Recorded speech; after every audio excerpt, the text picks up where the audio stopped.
Yeah, would love that. It's starting to rain, so I don't know how long. Yeah, if you have a few minutes, we would appreciate your time. Thank you. Okay.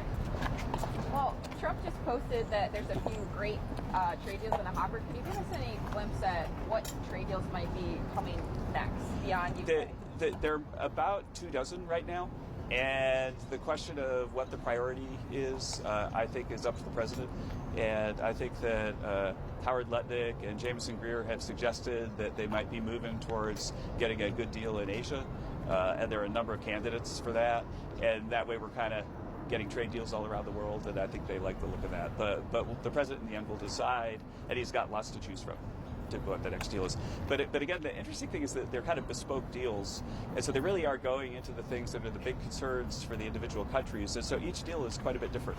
And so, yeah, that's why they're coming one at a time. Do you anticipate, he said, though, that there's 3 negotiations right now that are close, trade negotiations.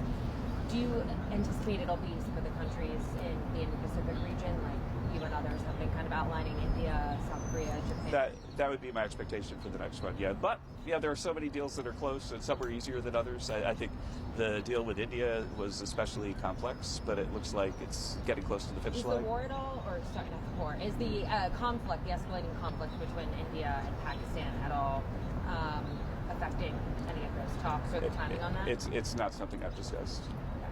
I had a question about you. I know you were just talking on CNBC about the tax bill.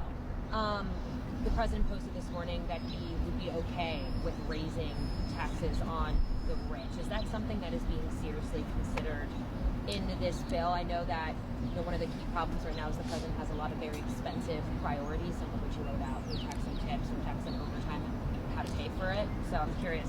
The president is not a strong advocate of that, okay. But he is a strong advocate of many things like no tax on tips, no tax on overtime, and nice treatment for auto loans. And he has cited his priorities, and he understands that in the end, the final bill will include some priorities of members of the House and the Senate. That's how the democratic process works, and that's really what this conversation is about. But how do you expect to pay for so many of the president's priorities that you laid out? Well, the budget rules in the House and the Senate are very clearly identified that include spending cuts and so on, and they don't include dynamic scores. And so in the fullest of time, with the spending cuts that we're achieving and the dynamic score of the tax bill, we're highly confident that we're going to reduce the deficit and make bond markets celebrate. And we're already seeing that with lower interest rates right now. Do you think you'll be able to get all of those priorities in the bill? I think that the president's top priorities have been communicated, and I have not seen anyone suggest that they're not going to be in the bill.